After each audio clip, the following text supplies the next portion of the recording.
Tonight on CTV News at 6, investing in the future. We will help the sector adapt to changing global conditions, and we will grow investment markets and demand for Ontario wood. The province is contributing $10 million to modernize a plant in Englehart.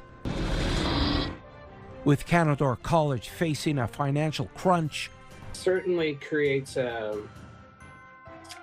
bit of a dilemma as to how, we're going to move ahead. The college is preparing to wind down its campus in West Parry Sound. And some of them are worried. In a township west of Sudbury, there is opposition to a solar panel project. CTV News at 6 with Tony Ryma and Rick Wyman with weather. Good evening. So glad you're with us on this Tuesday, May 12th. Provincial funds are coming to advance the soon-to-be complete Georgia Pacific upgrades at the wood processing mill in Englehart. Last year, the company announced a close to $200 million upgrade and expansion. CTV's Eric Tashner has more. Positioning the sector for that growth. A show of confidence in the future of the oriented strand board mill in Englehart. Early construction is now underway. After Georgia Pacific announced last summer it's spending $191 million to upgrade and modernize the mill, the Ontario government is throwing its support behind the project with $10 million of its own. We will help the sector adapt to changing global conditions, and we will grow investment markets and demand for Ontario wood. The mill produced its first board in 1983, and since then it has gone through little upgrades over the course of its over 40-year history. In 2010, the mill was acquired by Georgia Pacific, who chose to modernize the facility. In a highly competitive global market, efficiency is only part of the equation. Productivity is what keeps our doors open and our people working. Estimated to increase production by 14%, the ongoing upgrades surround what's called the Green End, a new 70,000 square foot facility. It's the part of the mill where logs are processed for cutting and turned into oriented strand boards, a key component in new home construction. We are transforming how we manage our wood fiber right from the start. A third of the mill will be upgraded with new technology, and it will protect more than 220 direct jobs and hundreds of other indirect jobs within the surrounding area. Forestry has always been a major part of life in Englehart and supports truck drivers, contractors, equipment operators, mechanics, local business and retailers. The mill is considered Georgia Pacific's flagship facility and is responsible for more than 25% of its overall production. The company will also acquire a thermal energy system to use wood byproducts for heat and power, supporting sustainable forest management by maximizing fiber value. This partnership is a game changer for us. The expansion should be complete in early fall 2027. Eric Tashner, CTV News, Earlton. Tourism in Sudbury and surrounding regions got a big boost today. $1.6 million from the federal government is going to support 6 tourism initiatives. CTV's Alan Everson tells us more. The Wanapitei First Nation used the federal investment of over $200,000 to upgrade its powwow grounds. Place where we come and celebrate our culture. Our powwow every year is in the third weekend of August, so this year it'll be August 15th, 16th, so anybody who wants to come out, you're invited to come out. Sudbury MP announced the $1.6 million federal investment to strengthen and grow tourism in the region. Tourism brings a lot of money into our economy. It brings tourists. They stay in our hotels, eat in our restaurants. It creates employment for us. So it's a very important component of our economy here. 6 projects received funding, including Kiwi Park, to hire an intern to further tourism. Right now, our tourism is about 20% of our pass sales, so a lot of day pass sales, but we're growing from, I think we started out at about 6%, and now about 20% of our passes are from outside of the P postal code. Walden Cross Country received $80,000 to purchase a large trail groomer to boost opportunities to host large-scale events. Our last one was the OYC, which was held in late February 2026, and that brought 356 people from outside of Northern Ontario. The Temagami outpost received over $50,000 to modernize and become an all-season resort. So we're an off-grid outfitter and lodge in the Chiniguchi waterways, and right now we're mainly 3-season, and we're trying to really break out those shoulder seasons and have more guests in the area. The Whitefish River First Nation received almost $280,000 for waterfront development. Killarney received over $900,000 to improve its municipal wharf, to allow for the safe docking of cruise vessels, and add more decking for a vendor's market and entertainment. Alana Everson, CTV News, Wanapitei First Nation. One person is dead following a collision between a passenger vehicle and a commercial vehicle on Highway 17 near Sault Ste. Marie. Around 8 this morning, Algoma OPP were called to the scene near Gordon Lake Road on Highway 17 in Johnson Township. The driver of the passenger vehicle, a person from British Columbia, was pronounced dead at the scene. The passenger in the commercial vehicle sustained minor injuries. The highway is closed until police have completed their investigation. A detour is available for motorists in the area. Provincial police in West Nipissing say a bomb threat at an elementary school was not real. An anonymous threat was made yesterday afternoon. As the school day was ending, most students had already left the building, but it was evacuated and police investigated. No explosive devices or threats were located during a search of the school. You can learn more about this and all of our stories on our website, ctvnewsnorthernontario.ca. Police in North Bay have laid 26 charges against 3 individuals in connection to a home invasion involving intimate partner violence. Police say they responded to a report of gunshots in the First Avenue East area Sunday morning. The 3 co-accused who went to a home where a physical altercation took place, during which time a firearm was allegedly fired. Police arrested the 3 accused and seized the weapon. They face weapons-related charges along with spousal assault, breaking and entering, and harassment. All right, let's shift gears and talk about the weather. Another roller coaster day when it comes to the conditions. Here's CTV's Rick Wyman with more. Rick. Light rain in the forecast already in Greater Sudbury. We've got rain in specific areas. We'll talk more about that during our current temperatures. Just a couple of minutes away, our systems map. From Environment Canada, you can see that band of low pressure moving through. And of course, we've got precipitation not only this evening, but overnight in some of the amounts, anywhere from 5 to 10 or 10 to 15 millimeters of rain, depending on your locale. So we'll get into that and a lot more as well. Current temperatures for this evening, somewhat of a variation compared to a beautiful night last night. But like we said, rain in the forecast for this evening, continuing overnight and into the day tomorrow. Tony? Thanks, Rick. Officials at a northern college had to make some tough decisions. Still to come on CTV News at 6. Canador is going to wind down its West Parry Sound campus. First, though, we're heading to downtown Timmins. This live webcam is courtesy of the city of Timmins. It's 12 degrees. We are back in just a few minutes. It happened. Send it to CTV News. Text 10400. From your screen to ours. Text 10400. Canador College in North Bay has announced its restructuring plan because of low enrollment and financial pressures. CTV's Madison Merrier tells us more. Canador College shared they are winding down the West Parry Sound campus. Certainly creates a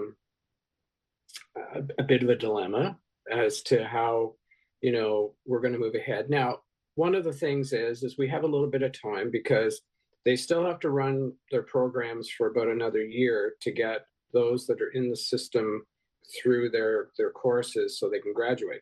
In a release, the college says staff have been offered a voluntary departure incentive program. It was offered in what we thought was good faith to all faculty, and the incentive itself was prorated based on the number of years of service, and a number of faculty did apply, and to our knowledge, none were accepted. Faculty at the West Parry Sound campus are contract employees and not part of the incentive, and it is unclear at this time if support staff have had their requests approved. Canadore College told CTV News they are not providing further comments at this time. However, in a press release, they say, in part, Canadore continues to face the impacts of lower enrollment and increased financial pressures. They're having to cut back. So, and I can certainly see, from what the president told me this morning, that they're facing a financial challenge. In a statement to CTV News, MPP Graydon Smith says repeated changes by the federal government to the international student permit system have created significant instability and uncertainty across Canada's post-secondary sector. Just over a week ago, the provincial government invested $44.4 million into Canadore College over the next 4 years, part of a $6.4 billion investment into the province's post-secondary institutions. Madison Merrier, CTV News, Sudbury.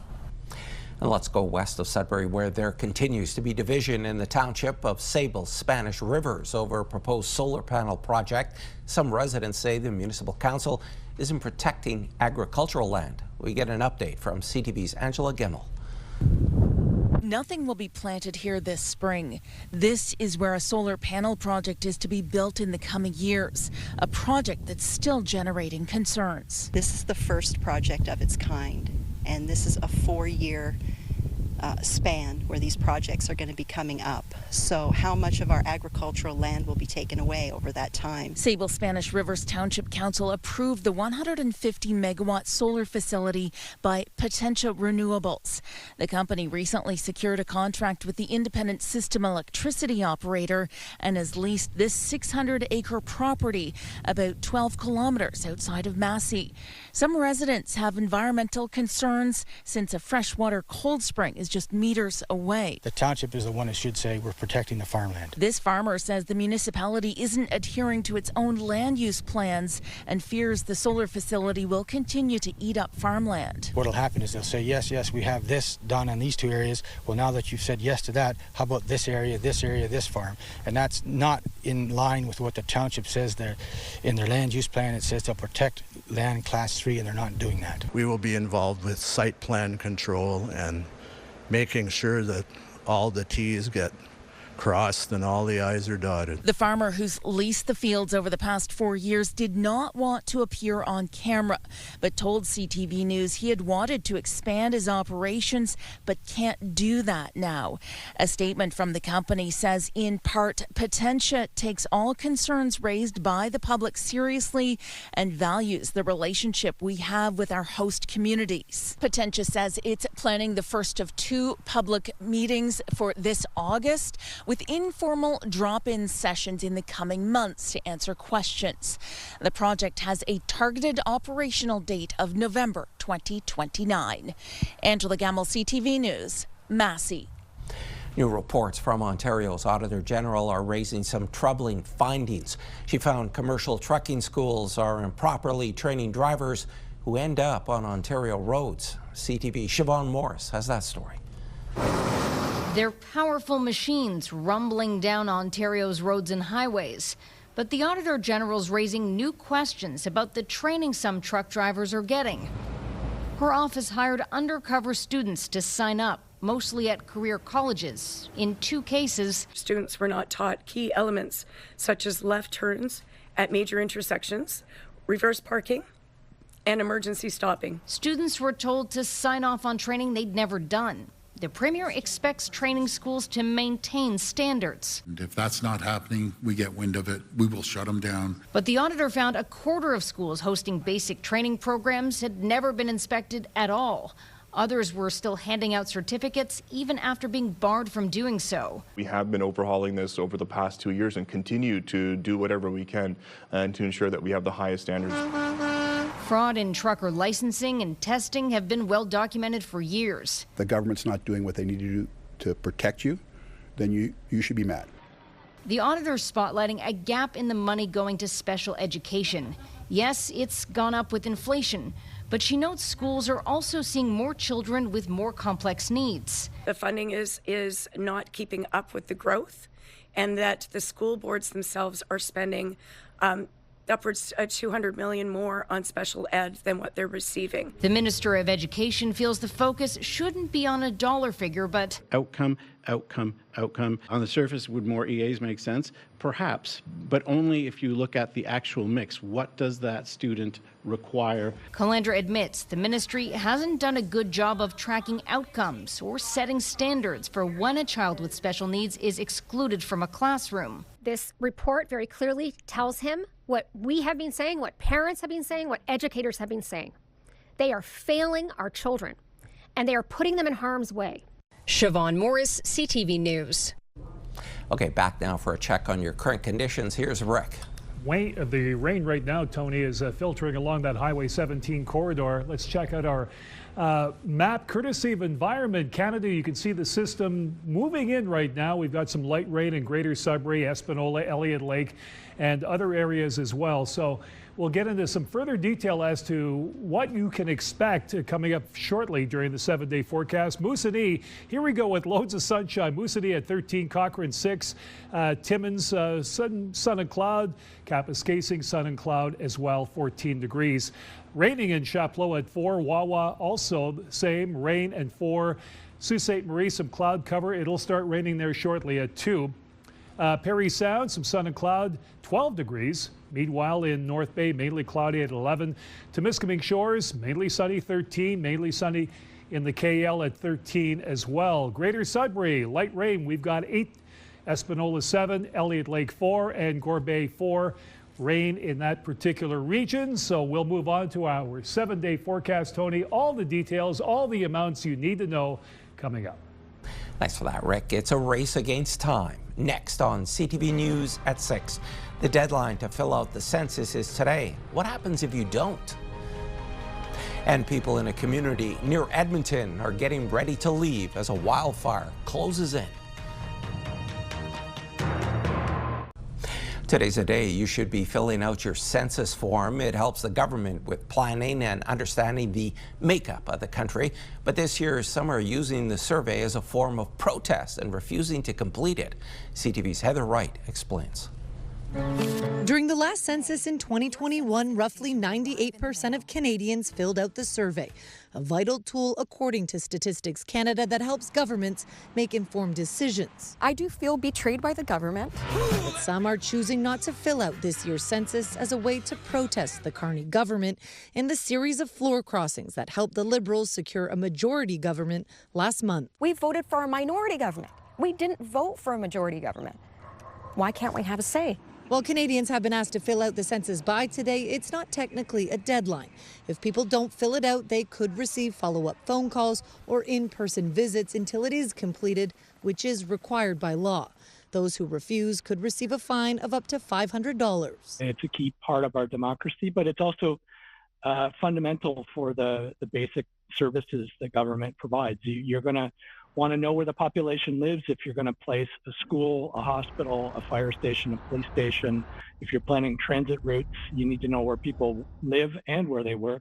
Jeff Balby is the Assistant Chief Statistician for Statistics Canada and says all data collected is de-identified and securely kept within the organization. We are absolutely required under law to keep all of the data that we collect here at StatCan within the walls of Statistics Canada so we can guarantee the privacy and confidentiality. Statistics Canada says it is still too early to know how many people have refused the census, but they say according to preliminary numbers, the response rate this year is comparable to in the past. Heather Wright, CTV News, Brampton, Ontario. A small town northwest of Edmonton is preparing to evacuate as a wildfire rages in Woodlands County. Crews are attacking the wildfire from the air, which is burning in a subdivision just outside of the town of Whitecourt. People have been told to register at an evacuation reception center. Started as a grass fire in a dense subdivision area, and with the dry grass and dry trees and everything around that, it just caught and took. Kind of anxious, honestly, right now. It's panic attack when I left work early. We rushed and got side-by-sides and toys out of the shop and all the vehicles out of there. Alberta Wildfire sent out an emergency alert just after 5 Monday afternoon. No evacuation alert has been issued for the town of Whitecourt itself, but residents are being encouraged to be prepared in case things change. The fire itself is burning just a few kilometers southeast of Whitecourt. According to the province's last update, the fire is more than 50 hectares in size. Good news from the World Health Organization. Its head saying at this time there are no signs of a broader hantavirus outbreak. Of course, the situation could change. And given the long incubation period of the virus, it's possible we might see more cases in the coming weeks. The final group of 28 passengers who were on board the cruise ship have been evacuated by air to the Netherlands. 3 people died from the virus. 7 cases of hantavirus have been confirmed. In Canada, 9 people are being monitored, 4 in BC, 2 in Alberta, and 3 in Ontario. With the growing political crisis in the United Kingdom, British Prime Minister Keir Starmer told his cabinet today he won't resign, despite calls from within his Labour Party. Cabinet ministers left this morning's meeting. Starmer is under pressure to step down following last week's disastrous results in local elections. He's also facing criticism over a struggling economy and questions over his judgment. Starmer won a landslide victory in 2024. The next national election is 3 years away. U.S. Secretary of War Pete Hegseth appeared before a Senate committee today to talk about military spending. The Pentagon says the cost of the Iran war has risen to $29 billion U.S. The Democrats want to know why it has risen so much given the current ceasefire. The theory of the entire case is to prevent Iran from having a nuclear weapon. And if that has to be done kinetically and militarily, the Department of War is locked and loaded and ready to do that.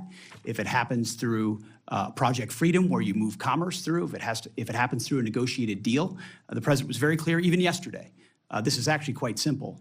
Iran will never have a nuclear weapon one way or another, and we're here to support as one tool of the whole of government to make that happen. Today's hearing comes amid reports that Operation Epic Fury is costing $1 billion a day, largely for repair and replacement of equipment. Meanwhile, India's Prime Minister is appealing to citizens to curb fuel consumption amid declining gasoline stocks and a shortage of foreign exchange. One of his solutions, work from home. Narendra Modi issued the call to action during a rally. Modi is calling on residents to save the country's limited foreign exchange used to buy fuel and imported goods by reducing purchases of gas, diesel, fertilizer, and travel. Modi heads to the United Arab Emirates later this week to discuss energy cooperation. And there's more news still ahead, but first, here's your full weather forecast with Rick. Oh, it's going to be a wet one, Tony, not only for this evening, overnight, and into tomorrow. Let's get to it right now. Forecast radar issued by Environment Canada. This is the system that we have to deal with. This is what it's going to look like by about 4 tomorrow, and continuing through. It'll end, and then we'll start to get some sunny breaks and some warmer temperatures, as I've been promising, last couple of nights. Here we go. Overnight, Greater Sudbury, 10 to 15 millimeters of rain. Sault Ste. Marie, pretty well the same story there. Timmins, chance of showers, 5 to 10 in Timiskaming Shores, and North Bay, 5 to 10 millimeters as well. Precipitation, partly cloudy, Moosonee, Caphurst, showers, flurry mix, Wawa, rain snow mix as well. Gore Bay, 10 to 15 millimeters of rain, and Parry Sound, 10 to 15 as well, and more in the offing for tomorrow. Sudbury Nickel Belt, here we go. Periods of rain at 7.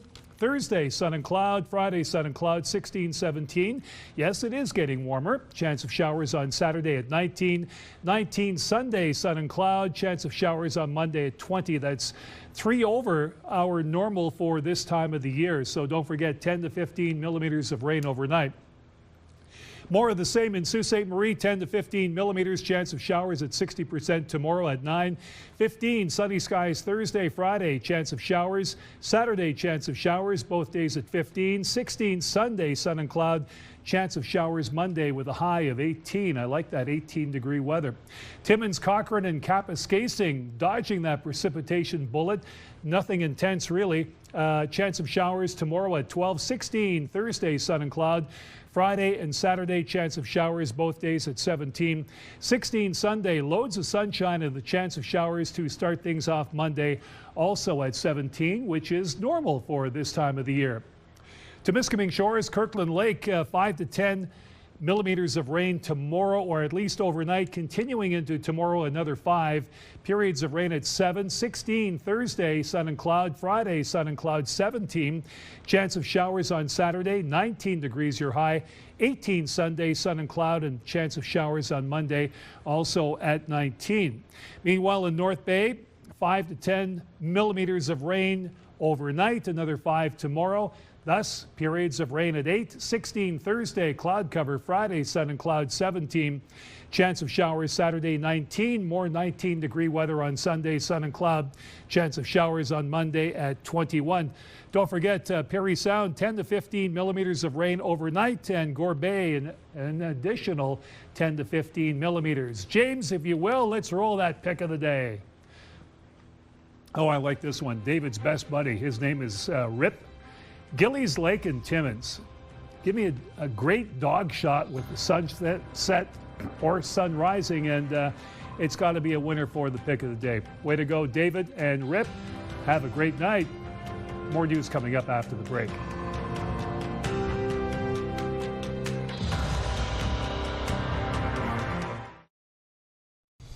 Greater Sudbury Mayor Paul LaFive has just announced he will be running in the upcoming municipal election.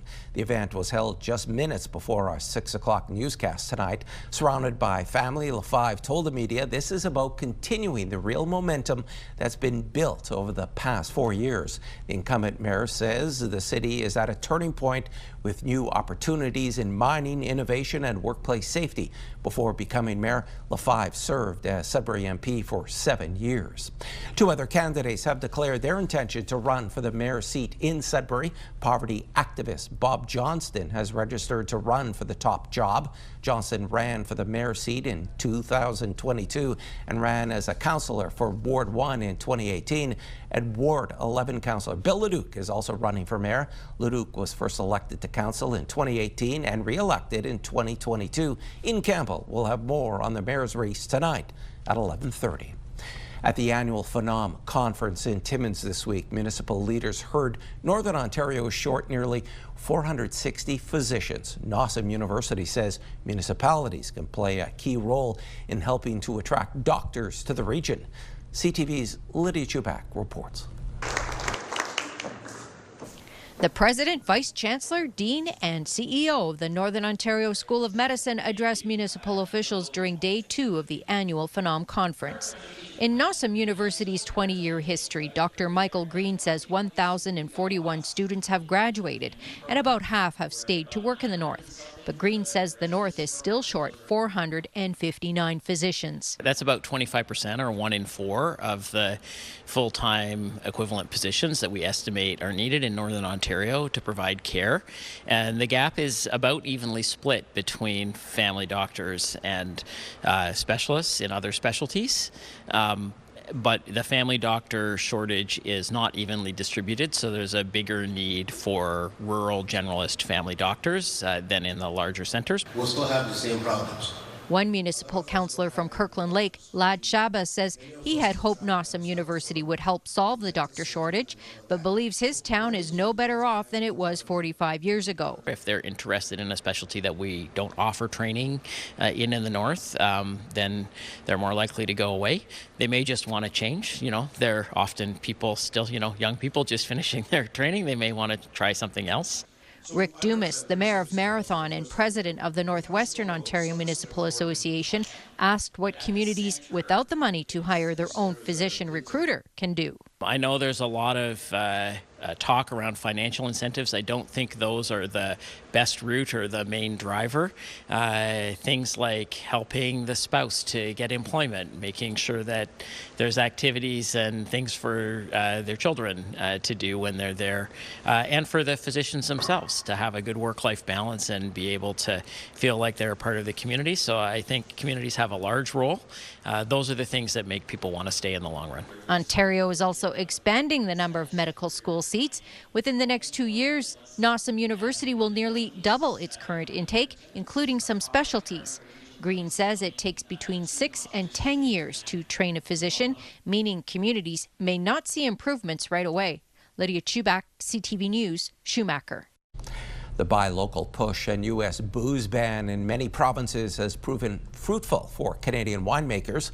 As CTV's Rachel Aiello reports, lingering interprovincial trade barriers and high taxes are limiting their growth potential. If there's false barriers erected between provinces, it doesn't make sense, does it? Winemaker Tim Kepfer would like to expand the reach of his small winery. There's lots of room to do better from our perspective. There's never been infrastructure to ship wine to other provinces, so that market's still young and inaccessible to a winery my size. Billions of dollars in untapped economic benefit is being left on winery floors, according to a new report. Despite a national push to dismantle interprovincial trade barriers, many persist and are hindering the Canadian wine sector's ability to grow. Canadian wines currently make up just under 29% of domestic wine sales, contributing $10 billion annually to the GDP. But new analysis estimates that increasing the market share for made-in-Canada wine to 51% could grow the sector's GDP contribution to $13.7 billion a year. Halfway between Ottawa and Toronto, the county is home to dozens of wineries, producing award-winning sparkling, delicate reds, crisp whites, and innovative natural wines. But despite provinces' U.S. booze bans opening up shelf space, many local producers say there's still challenges gaining access. There are so many different rules between all our regulatory systems that it is actually very difficult to market that to a consumer and to explain what is actually going on. At the end of the day, it should be, would you like to buy a bottle of wine from your local winery? Yes, here you go, and have a good time.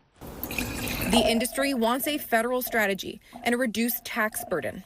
Right now, according to Wine Growers Canada, mid-size wineries pay on average 14 times more in excise duty than their U.S. competitors. That means that winery in the United States has a greater chance of investing in their business, growing their business, whereas the winery in Ontario, or any place in Canada for that matter, would face a significant impact. The federal government says it's done its part. We think the provinces need to do more. We've talked to the provinces about moving faster. Wineries across the country sustain more than 99,000 jobs. Minister LeBlanc said today he agrees it's in the national interest to let the wine from these vines flow more freely. Rachel Aiello, CTV News, Prince Edward County.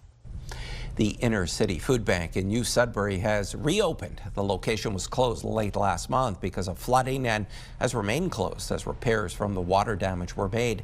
The D'Angelo family, who owned the building used by Inner City, paid for the repairs to help Inner City focus on those in need. The food bank, in a social media post, thanked everyone who helped during and after the flood. Several Suites were honored this afternoon by city police, and this comes as the local chief looks to get added public feedback with the creation of a new committee. CTV's Corey Nordstrom has more. 8 individuals and groups were recognized by Sioux Police at the service's annual Community Awards Luncheon for stepping up during times of emergency. We really enjoy celebrating the community members that put the extra effort in. And a lot of these individuals are here today are just doing their job, not looking for any thanks or any recognition. But, you know, gives us a great opportunity to build that relationship we have with the community and recognize some of the outstanding work that's being done in our community. It represents the best of what Sault Ste. Marie is, which is people caring for their neighbors, people helping out in times of need, and people giving back through organizations and through events and charity events to causes that matter to them. Sault Police also announced they've begun accepting applicants for the newly formed Chiefs Community Advisory Committee. Chief Duguay says the Police Services Board is aiming to improve transparency, and this is something done in other jurisdictions. We certainly have a opportunity through this committee to get their view on what we could be doing better, although they don't have any direct impact on operations or governance. But we're looking for collaboration, certainly new ideas, and ways to improve. Duguay notes that the police are not above criticism, though this isn't intended solely for the airing of grievances. The service is looking to have the volunteer committee meet a minimum of 4 times a year and is yet to determine the number of available slots. I see great advantages in our policy making, recruitment, things like that. So, yeah, for myself as the chief and for the police service in general, I think having that connection with the community will have a great benefit in the future. Applications can be found on the service's website. Interested residents have until June 9th to apply. Corey Nordstrom, CTV News, Sault Ste. Marie. Well, 2 men in Michigan were caught on camera breaking into a cannabis shop and trying to light it on fire. Surveillance video shows a Jeep ramming through the storefront. One suspect grabs product while the other pours gasoline all over the store. The shop's owner describes what happens next as amateur hour. As they try to ignite the gasoline, one of the suspects is lit on fire. They fled the scene with their shoes still on fire. Sprinklers extinguished the flames and the shop opened the same day without issue. A Canadian comedy is set to hit the stage in Sault Ste. Marie.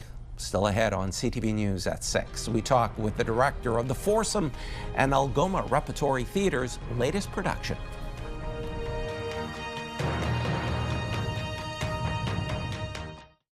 Clothing provided by Laura, Melanie Lynn. Algoma Repertory Theatre in Sault Ste. Marie is rolling out a new play at the end of the month. It's called The Foursome. To tell us more, let's bring in the director of the production, Mark Beaudet. Hi there, Mark. Hi, Tony. Tell our viewers more about this Canadian comedy by Norm Foster. It is just a wonderful play. It's 4 guys getting together for their 15th college reunion. They go out the morning after the big party and they play a round of golf. So there's 19 scenes in the play. Each scene takes place on the tee off of a different hole. It's very word driven. The guys have put in a ton of work. It's witty, it's quick, and it's a lot of fun. So do the characters discuss any sensitive topics in this play? There's all kinds of stuff they run through. Family, kids, jobs, sex, typical things guys talk about on a golf course. Okay, I'm wondering, how do you simulate the sport of golf in this play? So the guys all carry golf bags. They actually take swings on the stage. They are not actually hitting balls. That our insurance wouldn't cover that if golf balls were flying at the audience.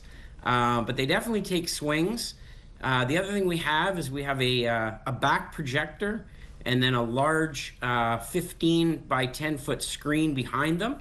And we've taken pictures of a local golf course here, each tee off. So, audience members will recognize some of the local scenery. And how do you generate chemistry with the cast? Do all of them know each other? No, they're acquaintances. I don't think they were strangers, but over the last 2 months, like I said, it's very word driven. So it's the 4 of them, rehearsing every day and going through the script and getting to know each other and the characters that they developed. So this is a play about 4 guys. Golf. Who's your target audience? Golfers, non-golfers? What do you think? You know what? It really can find an audience of everyone. It's very universal. You don't have to be a golfer. There are some references that you will get as a golfer, but it's not necessary. One final thing, when does the production run and where? We are up May 27th to May 30th. We're at Quattro Hotel and Convention Center. It's dinner theater. Dinner's at 6, the show's at 8, and tickets are still available. Mark, always a pleasure talking with you. Break a leg. Awesome. Thanks. Mark Beaudet joined us from Sault Ste. Marie. To learn more about the Foursome, head to artinssm.com. Canada is in the home stretch before the World Cup. The excitement is growing with the tournament now just a month away. You know, I think the frenzy is building. We know that. We've seen from day one on our 1 year to go celebration. Nathan Phillips Square was packed with people wearing their soccer jerseys from their home countries and from Canada. We've seen good crowds, interest on social and other areas. So I think the excitement is building. Toronto will host 6 matches at Toronto Stadium, starting with Canada's first match June 12th, and fans are starting to feel the excitement. I think it's just an exciting time. It's kind of like the Olympics, where you get like so many different people from so many different countries, and I think it's just going to be like one big party. And tournament organizers say Toronto's diversity will be showcased.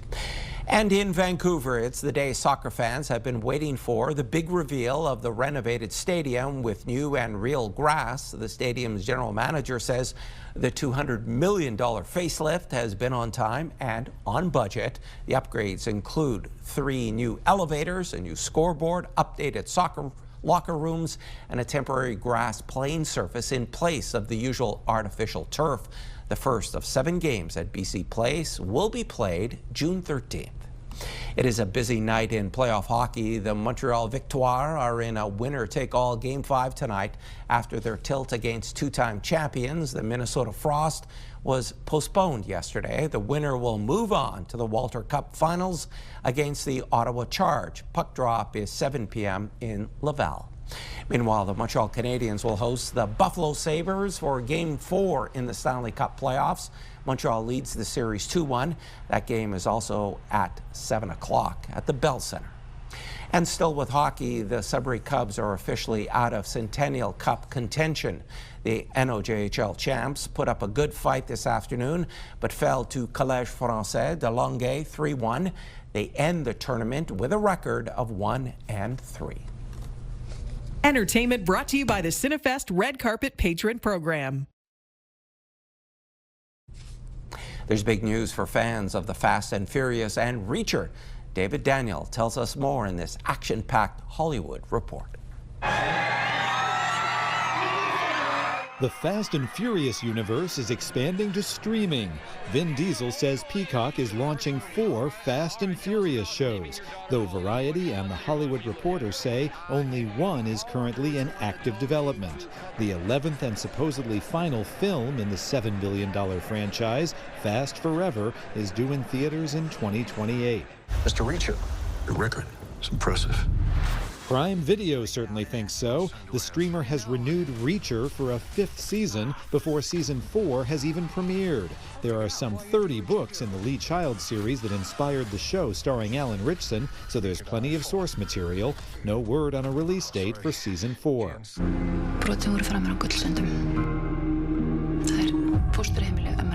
The Nordic noir series Black Sands is back for a 2nd and final season. The thriller about revelations in a town with a dark history returns to the Viaplay streaming service Thursday. In Hollywood, I'm David Daniel.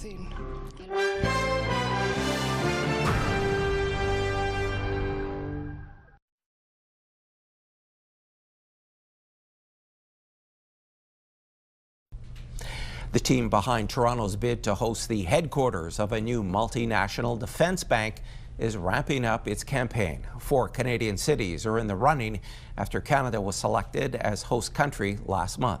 Ottawa, Montreal, and Vancouver are the others. Today, Ontario Premier Doug Ford and Toronto Mayor Olivia Chow touted the city as the best option for a variety of reasons. The DSRB can turn Canada into a global capital of defense, financing, and manufacturing. It can create historic opportunities for Canadian workers, as you've heard, including 3,500 skilled jobs and thousands more secondary jobs, not just in the host city, as I mentioned, but across our country, strengthening Canada's economy and expanding our influence on the world stage for decades to come. The new international bank is being set up by 40 countries in Europe and Asia. It's expected, as you heard, to create more than 3,000 jobs. The U.S. Customs Agency has started issuing tariff refunds. BNN Bloomberg's Marella Fernandez has more. We have the first tally of refunds for American tariffs. The U.S. Customs Agency says it's processed refunds plus interest totaling over $35 billion so far. When the U.S. Supreme Court deemed the U.S. president's tariffs illegal in February, exporters and retailers lined up to get their money back. It's estimated Walmart alone is owed over $10 billion. Here are the closing numbers for the day. The Canadian dollar is down to 73. West Texas Intermediate is up over $4 to 102.37.